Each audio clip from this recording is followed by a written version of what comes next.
Pastor Cláudio Duarte fala como se libertar da depressão. Assista o vídeo. Obrigado, é um prazer, Celso, estar com você. Prazer é meu. O auditório aplaudiu bastante também. É verdade, é verdade. Fiquei animado com isso. Pastor, vou fazer uma revelação para começar. Você sabe que eu te acompanhava. Te acompanho há muito tempo. E teve uma época que eu olhei e vi o mesmo nome e não vi a mesma pessoa. Eu falei, é a mesma pessoa? O que ele fez que agora ele tá todo bonito e tá galã? Você era muito diferente antes. Na verdade, tem uma coisa aí também, Celso. Tem um ex-técnico de futebol, ex-jogador de futebol, certo? Que o nome dele é Cláudio Duarte. Não, mas não era ele, não. Eu sei, mas não, eu tô falando era tu mesmo. Porque quando você digita, às vezes, meu nome, aparece a foto dele. Tá certo? Mas meu pai me deixou de herança uma calvície, tá certo? Foi aquilo que eu recebi. E minha mulher deu um upgrade, né? Emagreceu, começou a cuidar, e aí eu vi que estava tendo um desnivelamento muito grande. Tô com esse problema em casa. Então aí o que acontece? Eu resolvi, né, que ia dar uma melhorada no visual, essas coisas, e aí acabei colocando cabelo. E eu não quis ficar novo. Essa não era a minha proposta. Tanto é que eu coloquei cabelo branco. Mas rejuvenesce o cabelo. Isso aí. O meu cabelo é branco. Eu acabei enfrentando uma depressão, ok? Não, mas não é possível. Sério, eu enfrentei uma depressão forte e aí a barba acabou aparecendo. Não queria tomar banho, não queria comer, não queria fazer a barba. Faz tempo isso, pastor? Foi antes da pandemia. Antes da pandemia. Então... E só que aí, quando a barba cresceu, a minha esposa falou, Cláudio, eu achei que a barba está combinando com o cabelo. E aí eu acabei deixando a barba. Acabou que o visual as pessoas aprovaram. Ficou muito bom. E graças a Deus, e pelo menos eu fiquei mais pertinho da esposa. Visual ficou muito bom. O pastor tá bonito. Ficou bonito assim. Obrigado, acertou em cheio. Obrigado. Agora, sobre a depressão. Por que muitos líderes religiosos têm depressão? No meu caso, em particular, foi o seguinte. Eu fui, eu não tive uma família bem organizadinha, não. Era bem disfuncional.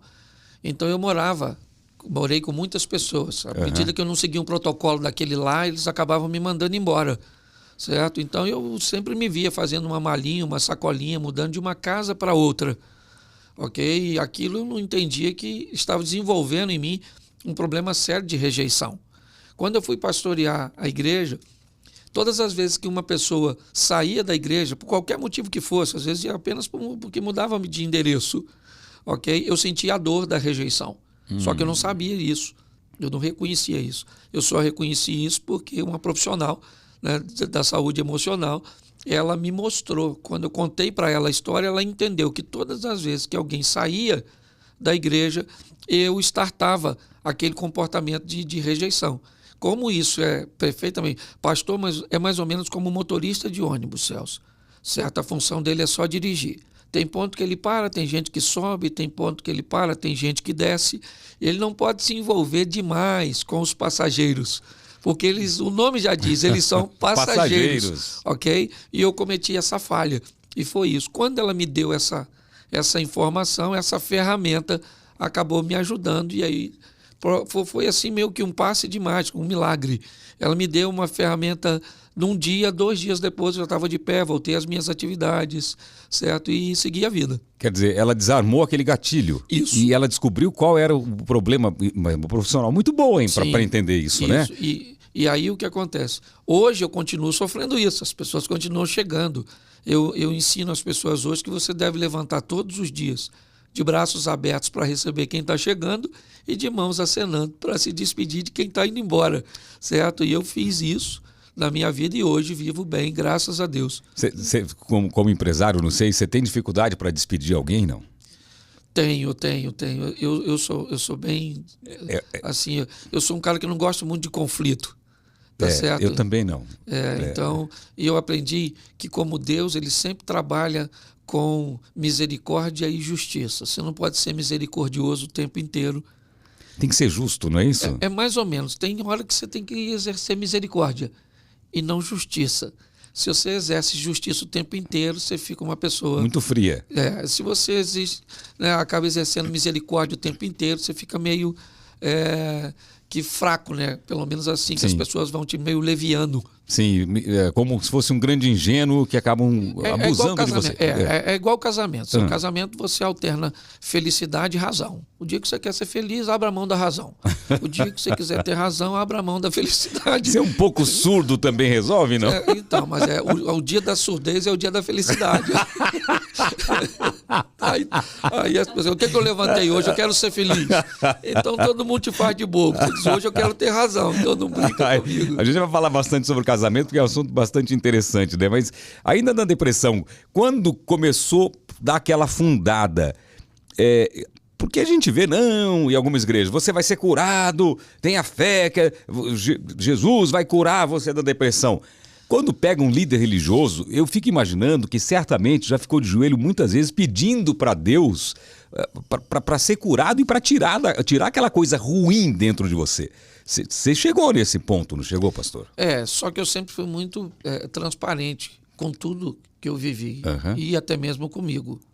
Ok? Quando eu descobri que a tristeza ela estava passando de 15 dias, eu comecei a entender que não era mais uma coisa normal. Certo? Então, eu comecei a ver que ali estava ficando meio perigoso. Foi aí que minha esposa acionou, né? Logo depois, uma amiga nossa que foi lá. Mas eu nunca tive problema com isso, porque eu sempre fui muito transparente no altar da minha igreja. Sim. Então, eu sempre falei dos meus problemas, das minhas crises. Inclusive, eu falei para a igreja que estava enfrentando um problema de depressão, certo? Até para que eu conseguisse me igualar a eles. Essa é a minha proposta. Tem alguns líderes religiosos que preferem vender a imagem do super-homem. Quando o cara faz isso, ele vai ter problema até para explicar um resfriado. Ok?